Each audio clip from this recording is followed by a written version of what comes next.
Cackling fills the air, underscored by bolts of lightning crackling across the sky. A crazed man stands in a grubby lab coat, one Dr. Viktor Lasarevitsch, whose license to practice medicine and storm-powered reanimation has long been revoked.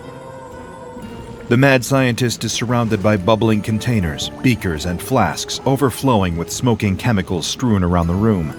He checks his cracked watch. It's nearly time. He darts across the room, passing between slabs covered in sheets. Underneath are his specimens, each one made exactly to his specifications, and serving as perfect examples of why the medical and scientific communities have made efforts to excommunicate Dr. Lasarevitsch. The scientist eyes the Tesla coils that he had affixed to the roof through an open skylight that lets in the howling, freezing October wind and brings the rain from outside pouring through. His makeshift laboratory is already a mess. He doesn't care. Checking his watch again, he reaches for a lever on the wall, waiting with bated breath for the right moment. Any second now, he tells himself, heart drumming against his ribs. He looks over at his covered creations, almost with sentiment. He's worked tirelessly to create them all, and soon the power of the storm will course through their veins and compel them to stand. Some were visible out from beneath their sheets, a patchwork arm made from fingers, a palm, a forearm, and a bicep, all taken from different cadavers and recycled. Another lies perfectly still on the slab, arms crossed over its chest. One's webbed, scale-covered hand is just poking out from underneath. They and all the others were wired up to the coil, standing on the roof above. The mad scientist's watch beeps. It's time. He pulls down on the lever just as a bolt of lightning rockets through the air, striking the coil on the roof. An enormous shower of sparks erupts from the ceiling, the lever spraying over the thin sheets on the slabs, burning holes in some of them. Electricity flows down the cables and into each of the bodies. Gradually, they begin to awaken, met by the sound of more maniacal laughing and triumphant yells from Dr. Lasarevitsch. They're alive. Before it became the site of an annual anomalous Anthology of Horrors, SCP-6531 had previously been the manufacturing center for Lasarevitsch Wearables.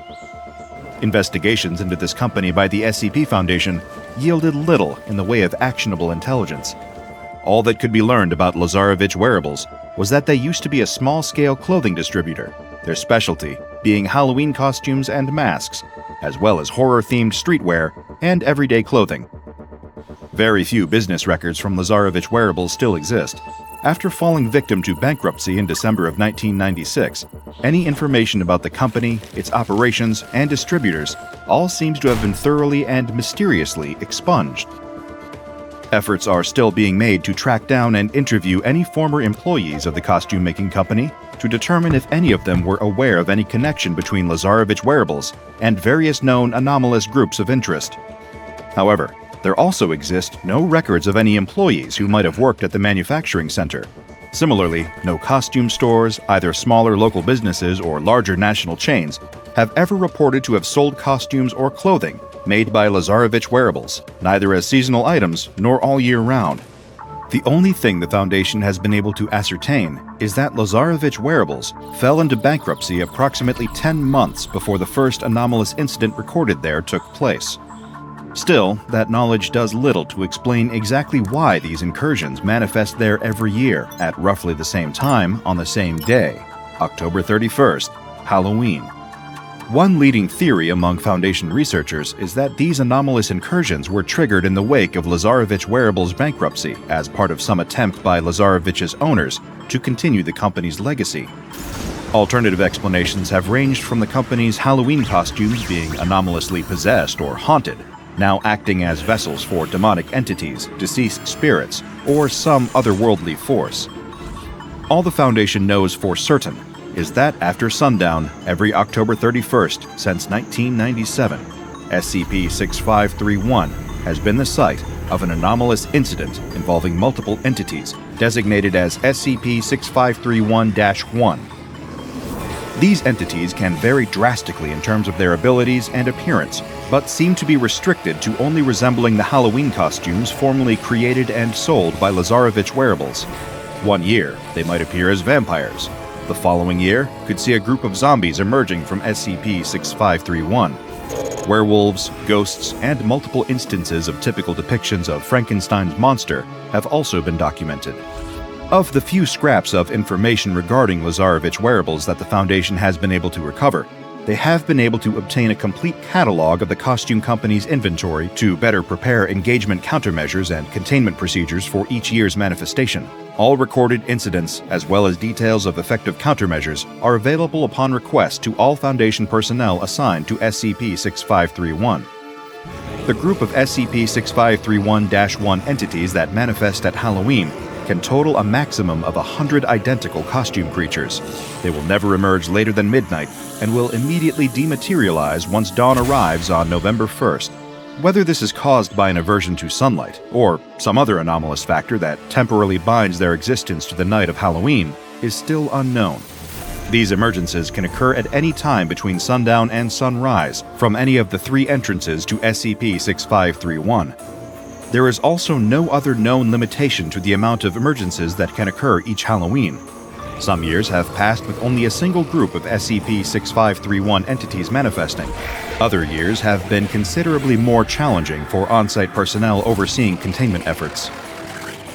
Since learning of SCP-6531, the SCP Foundation has enacted standard regional containment procedures, securing the anomalous manufacturing center and the surrounding area. Civilians are barred from entering the former Lasarevitsch Wearables facility and either turned away or amnesticized if they are found approaching. Although at present, nobody has come forward with relevant information regarding the company, should a civilian present themselves as having some foreknowledge of Lasarevitsch Wearables, then they are to be detained and interrogated by Foundation agents on site at SCP-6531.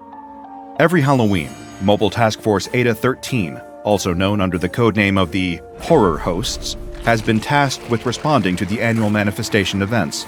These operatives, and them alone, are permitted to neutralize instances of SCP-6531 in accordance with the effective countermeasures the Foundation has devised for each different possible type of costume creature that can appear. At present, there exists no way of predetermining which of the Lasarevitsch Wearables costumes will appear ahead of manifestation, meaning that the horror hosts have to be prepared for any and all eventualities ahead of Halloween. Possible countermeasures involve using ultraviolet lights to eliminate vampires, electromagnetic pulse grenades to deactivate robots, and explosive ordnance for undead SCP-6531-1 instances. On the 31st of October 2021, MTF ETA-13 operative John Plummer reported for his first assignment to the task force's post overseeing the containment of SCP-6531. For their own safety, the remainder of Foundation personnel had been evacuated. The other 364 days of the year, they were normally involved in researching the anomalous building, trying to examine the exact properties of the former Lasarevitsch Wearables manufacturing center, and hoping to determine the actual cause of the annual emergences. But on Halloween, everyone apart from Horror Hosts 1, 2, and 3 was granted the treat of a night off. At 7:15, the 3 members of MTF ETA-13 reported for one more check-in with SCP Foundation Command ahead of the night's inevitable anomalous incursions. Alongside Operative Plummer, their latest recruit, were the other 2 hosts, Alfred Snagrod and Wesley Timid, designated as Hosts 1 and 2 respectively. Each of them performed their radio checks with Foundation control, Host 1 in position with eyes on the north entrance to SCP-6531. A few feet away, Host 2 checked in at the west entrance, and Host 3 did the same, with a clear line of sight to the east entrance. Control issued one more reminder to the trio, instructing them that they were to call in each emergence of SCP-6531-1 and confirm a containment method for each one before deploying countermeasures. Host 2, Wesley Timid, welcomed his fellow horror host, letting the newly recruited Plummer know that he could rely on his teammates and to put out a call over the radio if he needed anything. The first night working at keeping emergencies contained could, by his admission, get a little freaky. Host Plummer was grateful and appreciative of his new comrade being so welcoming, and Host Timid explained he saw it as passing along the favor that former Agent Willard Baller had done for him and Snagrod when they had first joined the horror hosts. Baller had previously stationed at SCP-6531 until his departure from the Foundation, at which point Host Plummer was assigned as his replacement. However, When Plummer asked about his predecessor and why he was no longer an active member of MTF Eta-13, host Snagrod interjected before Timid could offer any answers, commanding the other two hosts to maintain radio silence and stay alert. Within 20 minutes, the night's first recorded emergence took place, witnessed by host Plummer at the east entrance. He observed a group of undead shambling out of SCP-6531 in numbers of around 100. Startled by the sudden appearance of so many zombies, the horror host's new recruit immediately began preparing explosive ordnance countermeasures, readying a rotary grenade launcher to thin out the encroaching horde. Immediately, host Snagrod spoke up over the radio, commanding host Plummer to stand down. The courtyard beyond the east entrance had already been readied for the emergence with the deployment of landmines, something Plummer got to witness firsthand, as some of the decrepit undead stepped their rotten feet in the wrong spot. A rapid series of explosions lit up the courtyard brighter than any seasonal Halloween decorations, pieces of zombies scattering everywhere, as each of them was splattered almost instantly. Plummer radioed control, informing them that the night's first emergence had been dealt with, leaving behind quite the mess. Another 20 minutes passed before the next emergence of new SCP-6531-1 instances.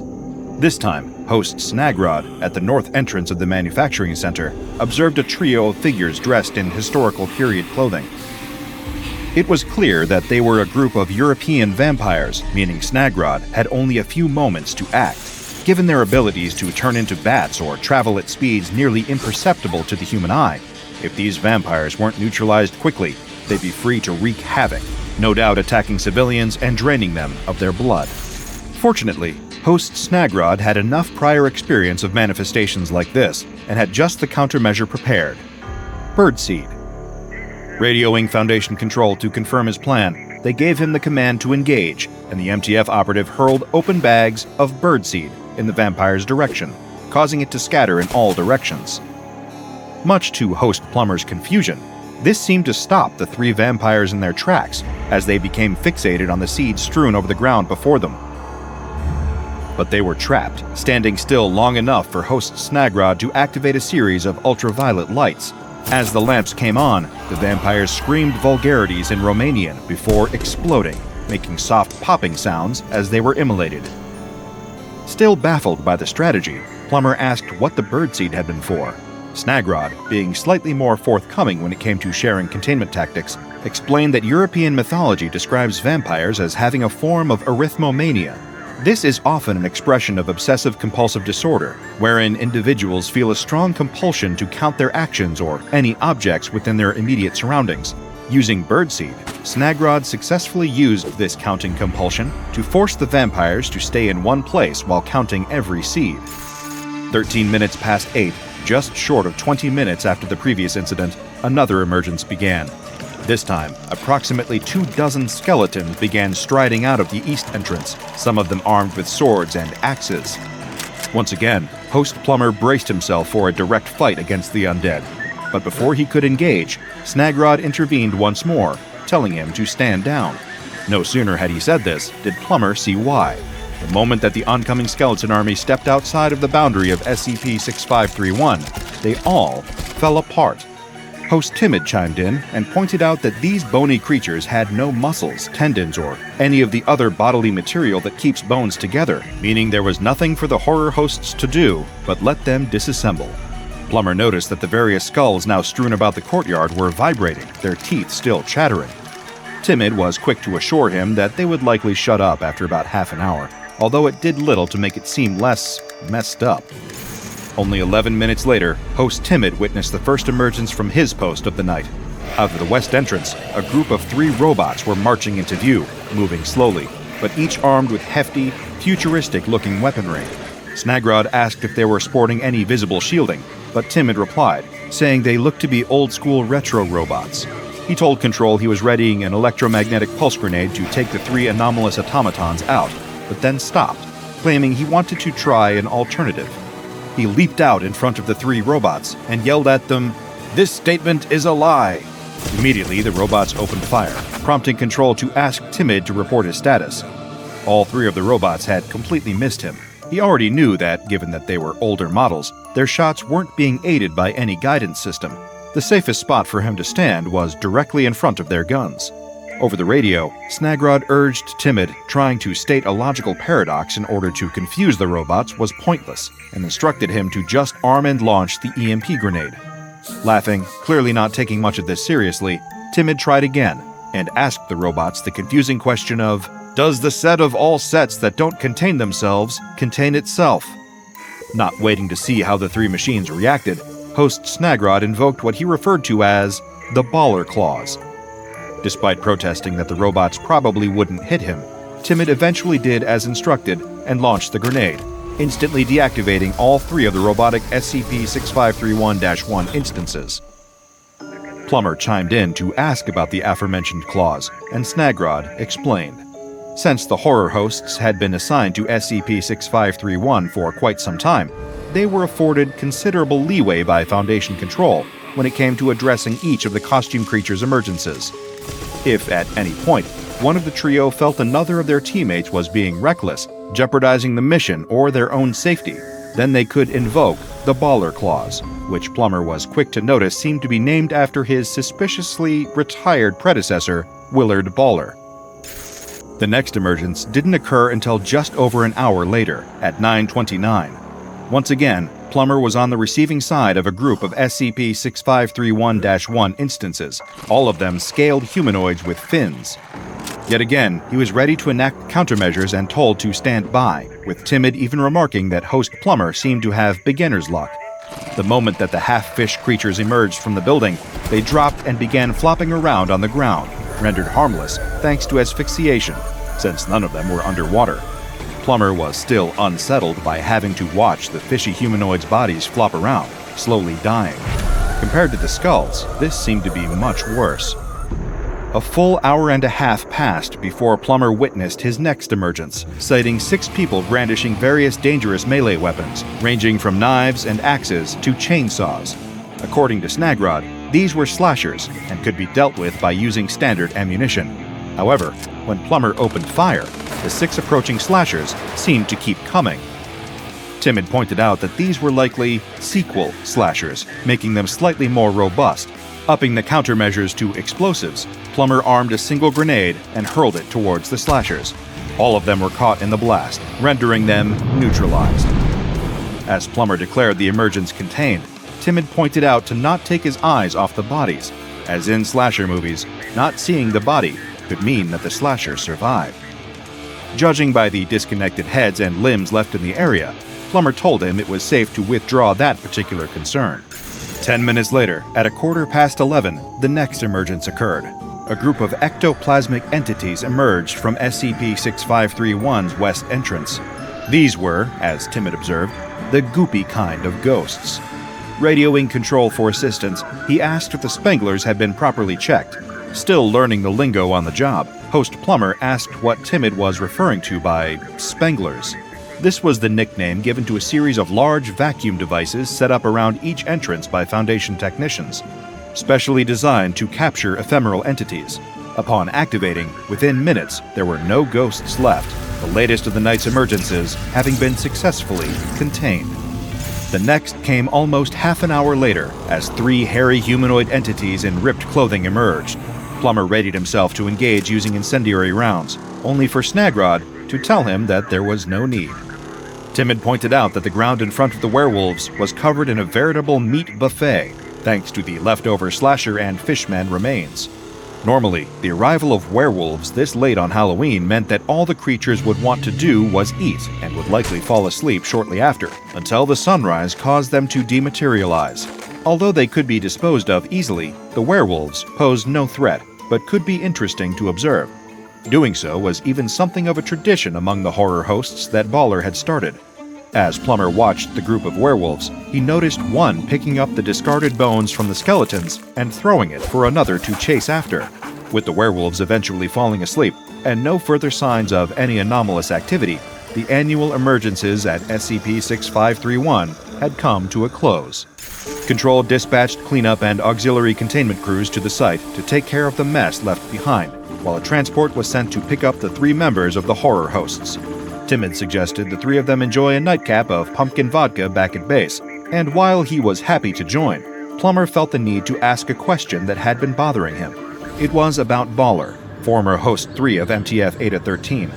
Plummer had noticed that his new teammates seemed sentimental about their former comrade, not to mention the baller clause being invoked whenever one of them was being reckless.